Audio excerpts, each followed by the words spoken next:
Thank you very much, Nadia. Thank you. Yes, good afternoon.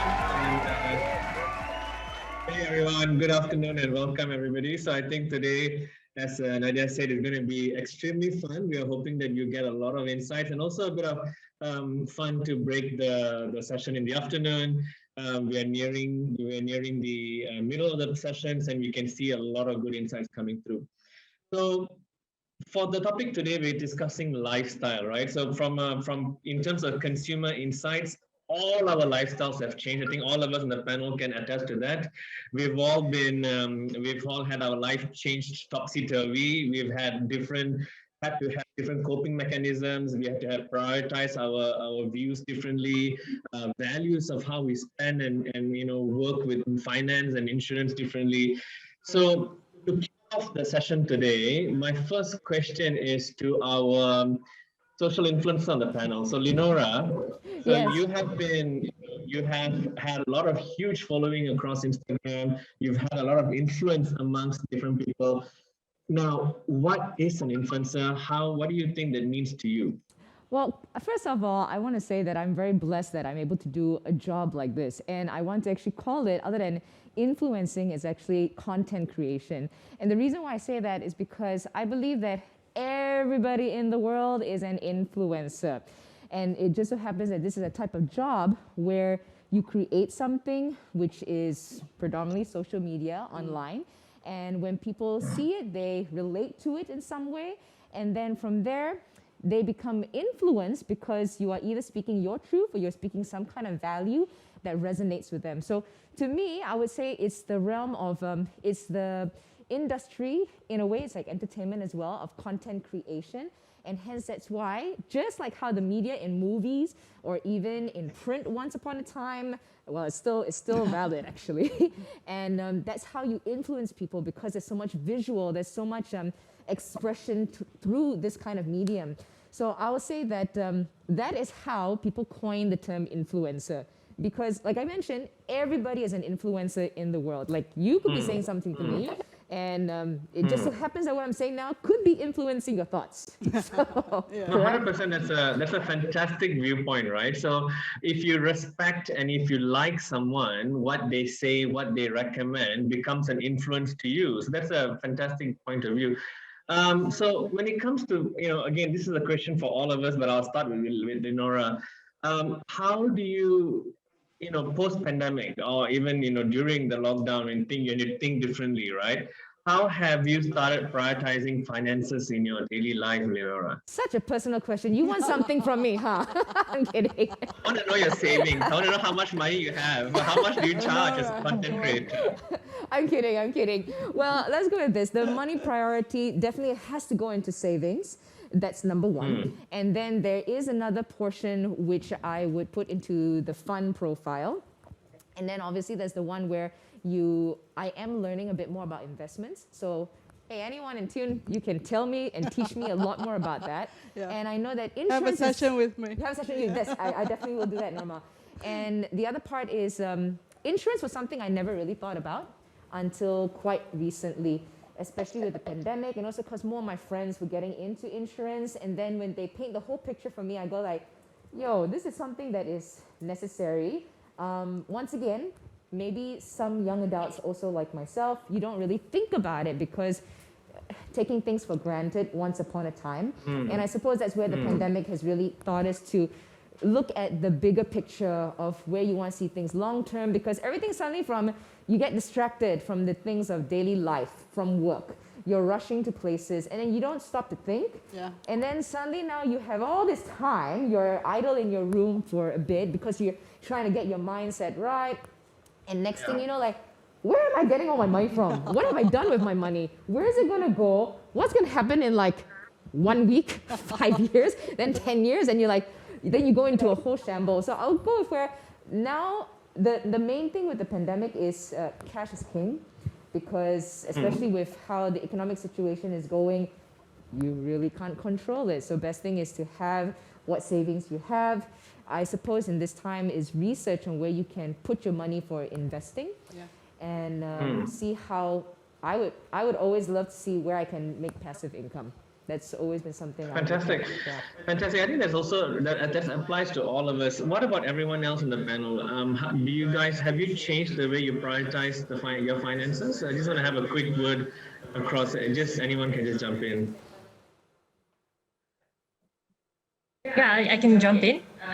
So for me personally, I'm in a transition. So I just got married in the pandemic. So definitely a lot of things I need to think about. Thank you. I need to think about, now I have to share expenses with my husband, how we're going to compile our finances and whatnot. So there's a lot of thinking behind it. And like what Leonora said, right? So there are a lot of opportunities of expanding your financial literacy. So about, going on YouTube, learning new things, investing in US stocks, for instance, because now, we're working from home, you can actually log on. You can, like some people I know, stay up all night to invest in the stock market. So there's so many things, so many opportunities that's out there. So the question is, how are we gonna really leverage on what we have, on our laptops, on our phones, and how are we gonna really maximize that to the fullest potential? Over to you, Nikki. Fantastic, Winnie. Anyone else before I jump to the next question? Because I think Winnie mentioned a very interesting point on leveraging. We have fantastic brands on the session today. We have Policy Street, we have Buzzy Bees, we have AirAsia. Lenora, in terms of the way brands have worked, have they started using or working better with content creators? How has that changed for you? I personally think that now brands have, they're trying to get out of the box because I used to come from a brand agency actually a long time ago, and it was brand planning. So I remember we were talking about above the line, below the line, the usual typical kind of advertising. Then slowly it went into digital marketing, and now it's a completely different ball game where you've got content creation. And then I'll go with this: the consumers are not, they're not blur. They're very aware when something is an ad or not an ad. Let's be frank about that. So I always go where whenever I speak to brands, you got to find the right kind of people that resonates with your brand, what you want to talk about, and also the kind of values. And I always say that with the brands too, because in the end, I want to speak a kind of truth, which is my truth and my experience with the products or the brands or the services and how I relate with that brand. So brands, I'm really glad to say that they are coming out and they're trying to reach consumers in a way which is not, hi, here's my product, buy it. Although there is the sort of like the direct selling, like once upon a time smart shop kind of style, but it's different where they want to share experiences. So it's either you have to do something quirky or funny, or you can come in a very raw form and just show what's my daily life. Because that's really what it's like now in the pandemic. I find like everybody is like a Kardashian thing, because everyone, you just kind of see what people are doing, and then you find some kind of interest in it. Even if you don't know that person, I'm just going to watch anyway, because I'm just kepochi like that. And so brands are coming in like that, where they want to twist it around, not twist it, sorry, they want to see it from a different angle. How do you use your product, their product, in your life? Which I think is very relevant. Because when you buy something, it's because you want to use it to your benefit, and correct. And if not, why would I buy it? Why would I invest in something which I don't believe in? I think it doesn't help me in the long term. So I think that's where brands are now trying to see that they're trying to see how consumers can use their product. Yeah. So I feel that's how they're changing. Sorry. Yeah. Sorry. So I think that's how they have been changing. And now I feel like a lot of brands will say to me, don't hard sell, yeah? We're there, but not directly. Although sometimes they divert back to their old ways and go like, no, a bit more. So I feel that's how they've been changing. So it's very much, so Lenora, so what you're saying is it has become a very much an experience-based marketing, rather experience-based product brand positioning. Does that resonate with you guys, Benji, Winnie, Michael? Do you feel like that's also how you're approaching the way you are sort of working to get the experience out there for the product and services? Let me jump in here from my side a bit. So BuzzBee, we are a CRM digital engagement platform. So our job is to help large corporates connect to their consumers through the digital world. So obviously through this pandemic, a lot have brands have jumped on board because obviously they can't see them in person anymore. I think they can't go to the malls. But as a marketing spend, everyone cut their budgets because, of course, the impact to the sales has been quite severe. So therefore, the marketing budget dropped. But in terms of general work and the way that brands want to engage in consumer, it's if you're in the right industry, it's just crazy. Like right now, our in the last 12 months, we've increased our staff count by around double. So and it's quite a challenge to increase new staff in a company when you never see them new employees. So that's a whole different world. So I think from our side, in terms of what the brands are, how they're engaging with their customers, has definitely changed in the way they look at it. And that's not just for B2C in terms of business to consumers. That also applies to the B2B segment, how we engage in the brands directly with our distributors, our resellers, and so forth. So I think this whole game has changed, and that's why I guess our demand for our services has gone up through the roof. But at the same time, it's you have other problem, which is if your company grows too fast, and you have a scaling problem. So it's always a double-edged sword. No, exactly. But congratulations on having that as a problem, Michael. So I think it's a good problem to have. Benji, you were going to say something. Yeah, I was going to add, as a brand of ourselves, it's quite critical to always stay authentic and true to ourselves. So I think from day one, AirAsia has always been tongue in cheek, has always been cheeky, or has always been that fun and crazy brand. Never ever, being threatened or even, being worried about competitors, just always having fun. So I think it's still true today. Whatever we do, whatever we are pushing, it's always back to the people. You would see our stories, our products are all linked to, empowering, giving value back to the people. And when the human connection is made, I think anything sells in this world. Anything that you would like to, position works. It's always down to the people, right? So that has always been a philosophy. We go by people, places, and passion. And besides people, it's always about passion, right? So there's something you're very passionate about, you would definitely be, doing it, giving it your best. And so as a brand, we champion that. We always champion the champions, pushing the right people up, pushing, empowering young people, empowering the right communities, and things like this. Oh, fantastic. So I think that was a good, so, Michael, you talked about the changes in how you actually talked about people. Benji, you also talked about people. So my next question, I think, is actually, kind of resonates clearly with what you guys are talking about. So in terms of how BuzzyBees and Policy Street, what has changed in the way you work on the topic of lifestyle? So you talked about it briefly already. Things have changed so much. We all know what the change has meant.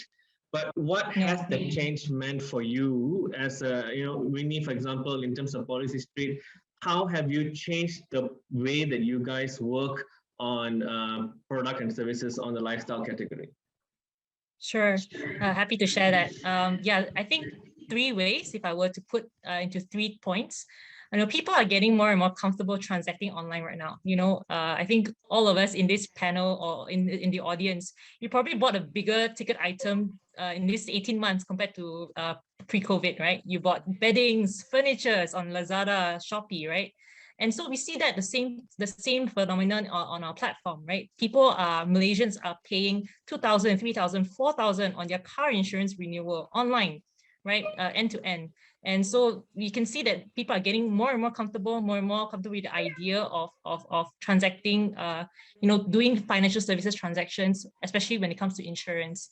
So of course, insurance is a very serious business. So to comfort their purchasing experience, we place a lot of importance on and greater experimentation with online to offline omni-channel journeys. So whilst some customers might be more comfortable, some customers may not be so comfortable, and therefore we have a customer experience team that is always there to answer their queries or to support any trouble, navigating the website and whatnot. So this seamless online to offline customer experience is something that we place extreme close attention to, because then that's where the meaningful sales conversion can happen, and of course happy customers after all. And I love how Leonora says about influencer, right? We are all influencers in our own right, and that's why there's this burst of micro influencer phenomenon, in this day and age. And And because we always really emphasize on hearing what other people are thinking and other people think about a product before you kind of buy it, it validates our own purchasing decisions. And so that's why we always try to also emphasize on customer reviews. Every time when we close a sale, we will ask for a review, because that is a stamp of an approval and a validation that we can actually portray to the world that, okay, this platform is legit. This platform has credibility. This platform can actually deliver the services from point A to point Z. And number three, we started our growth model within the partnership model with select digital partners during the pandemic, because we felt that, as a startup, it is a very cost-efficient way of reaching out to bigger audiences. So I'm happy to share and very proud to share that we've worked really closely with Tune Protect team, right? Because we have the same target audience, very aligned in terms of, millennials, B40 segments. So we've launched a couple of big partnerships together with Tune, such as AirAsia Money and Foodpanda and so on and so forth. So really, really glad to have to really see that shift and that landscape. And over to you, Niti. Fantastic, Vinny. I think you talked about a few key things I picked up, right? So, feedback, making your customers become your influencers. So, they become testimonials, they give you feedback. And then you talked about a seamless omni-channel or journey experience. Michael, does that resonate with you from a B2B perspective, especially when you talk about lifestyle CRM solutions for B2B partners? For our business, it's quite interesting because our business is all about connecting businesses together. And we have 90 million users on our platform in Thailand. Actually, that's more people than real people. Of course, because we cater for all the different business segments and there's some overlap. But our main business is basically loyalty, CRM, and ultimately commerce and transactional based. So what we for a good example, one of our big partners is actually Tune Insurance, and also, for example, RB, which sells Dettol, right? So with 90 million people in our ecosystem, and obviously during COVID, everyone wants to buy disinfectant, right? So what we basically did is took Dettol and put it on 90 million people's eyeballs and say, hey, look, you can buy the Dettol product right now, and then basically our back office, basically our warehouse packs the goods and delivers goods and products, and that's all done online, and through the world now, it's basically changed. Everything's been digitized. Of course, our offline portion of our loyalty business has been impacted severely because of the lockdown, where people can't access the malls and so forth. But you really have to transition from being offline to online. And for the first time in the history of our business, working with Tune Insurance, we actually sold literally tens of thousands of insurance per month during this last few months and alone and things like that. So it's like, I was quite surprised. And my staff told me, I thought, well, we would be doing a few hundred, here and there. And they tell me that literally it's like upwards of 50,000 plus insurance policies. I'm like, are you serious? That's everything from personal accident insurance to COVID insurance to, whatever insurance it is. And people just say, you know what, I have 500 points. Instead of getting a donut, I'm going to cover insurance instead. So they end up redeeming points for insurance. So it's very interesting. I mean, I heard a presentation before this session talking about my new kinds of insurance products that are going to come up. And that's what we're working with Tune Insurance. How do we create new insurance policy for different segment of our customers? Because BuzzED as a CRM platform, we don't limit ourselves to industry. So we have every customer from FMCG to banks to insurance to telco to retail. So it's you got to find the right products, And one of the things that we try to do is, okay, how do we create a pet insurance for our pet food suppliers and so forth? So exactly. So Michael, I think just to, when you talked a little bit about how the insurance boom has happened and how micro insurance and products have come in, right? And you talked about pets very interestingly. So I have 2 dogs, and of course, they are like the love of my life. And I've been thinking a lot about getting them insured. Norma, you've seen my little baby. So Norma, in terms of insurance and how it plays a role in protecting the home, the e-wallet space, smart devices, and even fur babies out there, how does Tune Protect reinsurance come into this play? What are your thoughts on this? Okay, let me address the millennial and this Gen Z generations, right? Why do you guys need insurance? Because life is unpredictable, right? Life is unpredictable, Lenora. Look at it now. Okay. So this is where we can help you. The insurance can help you, yeah? Our insurance plan offers peace of mind, yeah, Lenora, by providing you the protection. Life is unpredictable, and your protection shouldn't be. Yeah, your protection shouldn't be. Okay. So sometimes it's never easy to go back to the same lifestyle after an accident, right? So products like Home Easy, Home Shield, e-wallet, mobile screen insurance, pet travel, as Michael have mentioned just now, pet health, right? Eyewear insurance are making sense to customers today, yeah? And the demand for such bite-sized insurance will only continue to rise.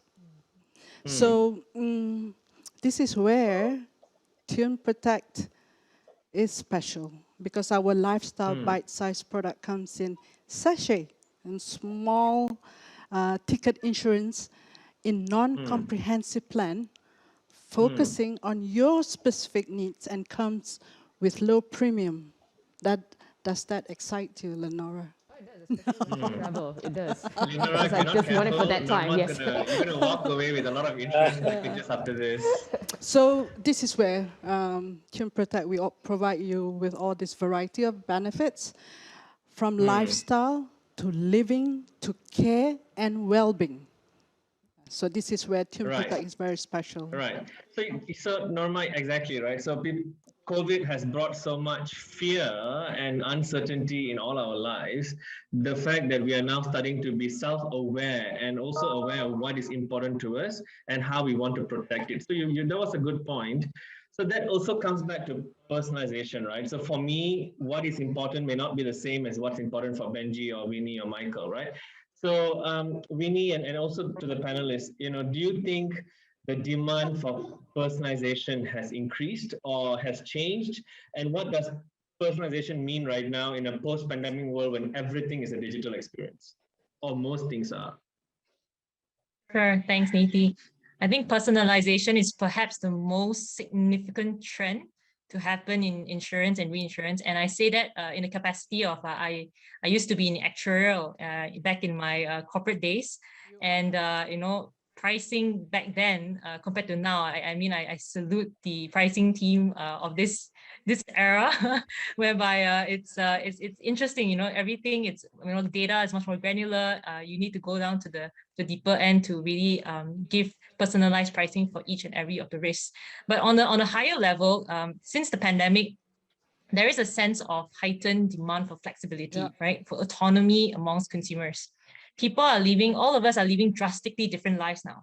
Some of us wake up, because we are most of us are working from home. We vary in hours of attending to our work, family time, traveling time. Some of us are taking second jobs, third jobs, consulting, gigging, because maybe perhaps you want to earn extra money. Like what I said just now, you want to invest in US stocks at night. Everyone wants to express themselves individually outside of their so-called full-time conventional jobs. Hence, our experience, our activities, our nature of risks are changing. So what does it mean for insurance, reinsurance companies, platforms like us? When offering personalized insurance, the focus has to be on these core growth areas. Customer experience, which I explained quite a bit substantially earlier, improve online services, and of course, product development. And I'd like to zoom into product development because I think that's where Norma, it's really aligned right there. The usual way of pricing insurance or personal lines products is usually on a 24-hour basis, right? But right now, we are not on 24 hours. Already. Some people work 5 hours, some people work 6 hours, some people go out 2 hours. So why would they want a 24-hour coverage, right? More people during the pandemic, you want to have the sense of having that autonomy to decide how much I want to spend my money on a specific product. It's the same as insurance. If I know that I am at risk for 2 hours, why would I want to spend insurance for 24 hours? Let's just put it that way. How can I maximize my coverage maximize my coverage to be more for less? This is really the mindset of the generation, current pandemic and post-pandemic. Right. And it's also evidently in B2B insurance. Companies want to know, how can I optimize cost for my employees' benefits? What about wellness? So, What yeah, about COVID Winnie, testing? Screening? correct. Yeah. Correct. So I think just for the sake of, in terms of time, I want to make sure that we are able to also get everyone to discuss this further. Sure. You ended in the B2B space, right? So in terms of examples of service in the market which needs further improvements to make life easy, I think Benji, Michael, this question is very much for you, I guess, in terms of what are the examples for you guys out there with AirAsia, with BuzzyBees. Benji, if you want to go first, and then I think then Michael, you can take the floor. Sure, absolutely. Back to personalization, there was a very interesting comment from Queenie as well. It's changing dramatically. I think personalization leads to simplicity these days. So if you've been following Tune Protect, you will notice all their policies are getting simpler and easier to understand. That's really critical. So the messaging in personalization is that simplicity is key. I think the other thing in personalization these days is that we are noticing a change. Consumer behaviors are requesting for on-demand services.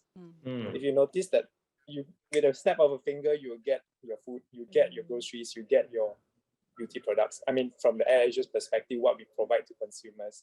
So that on-demand has totally changed the way consumers are consuming products today, whether it's services or even physical goods, right? So we have to adapt. I think the entire process, entire ecosystem of the platform of a B2C player have to adapt to these new changing norms, right? So you see in the previous session, Amanda was speaking on the products or services that we are rolling out. It's quite massive, but all this is part of that pivot journey that AirAsia is doing today from an airline into a digital services business. And of course, with Tune Protect, with Rohit jumping on the bandwagon, he's also supporting us in so many ways. For example, giving insurance coverage to our ride hailers, to our delivery men, different areas. So there's a lot of changes, and the whole ecosystem has been impacted in massive ways. Yeah, Michael. I think what the best way for me to explain how the world has really changed in terms of lifestyle, how everyone's. I actually sent the team a slide. If they can throw up the slide for me. I think this is the best way to explain in terms of how like a business like BuzzyBee, has really changed the way we interact with the brand. This is like basically the best way I can explain what we do to our customers. So what happens is at BuzzyBee, we as I mentioned before, we are in every industry. So it doesn't matter whether you're a telco, bank, or insurance.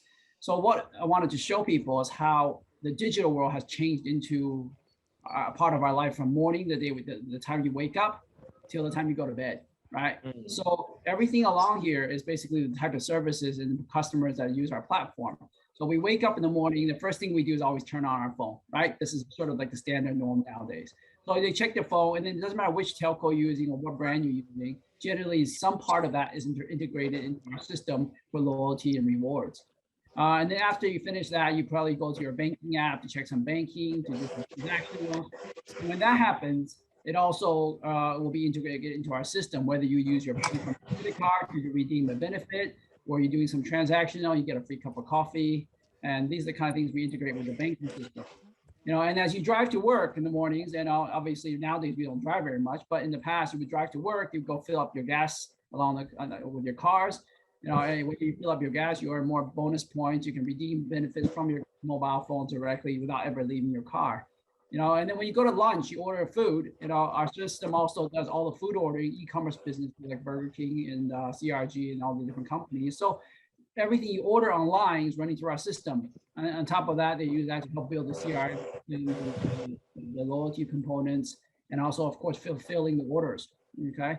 And then at lunch, you use that to pay for the food. And then afternoon, you have a coffee, you're using our systems. After you go to work, you go do shopping, grocery shopping, and all along the step, every single along the step of the way. So for you, Michael, so what you've done is you've basically mapped out the customer's journey through the day and basis on their lifestyle, and you've integrated the services across the different categories, so that your partners can be working with you in that sense. Yeah, that's a huge change, right? Because you're now thinking from a lifestyle journey perspective.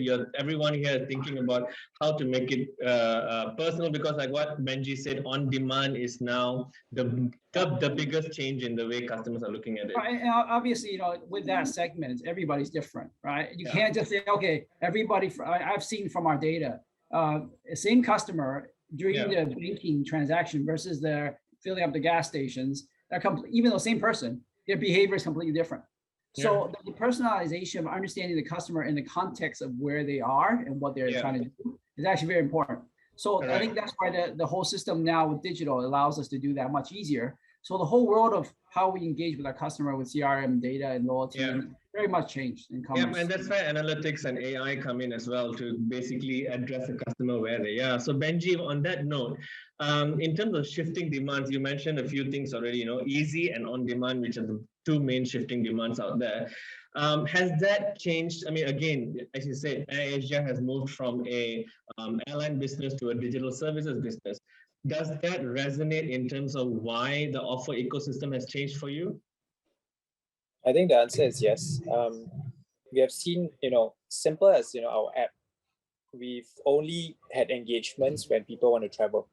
People only would use the app 2 to 3 times a day. A year perhaps, just to book their trip, that long-awaited vacation, which all of us would like to go on soon, to a certain location. But now it's a daily affair.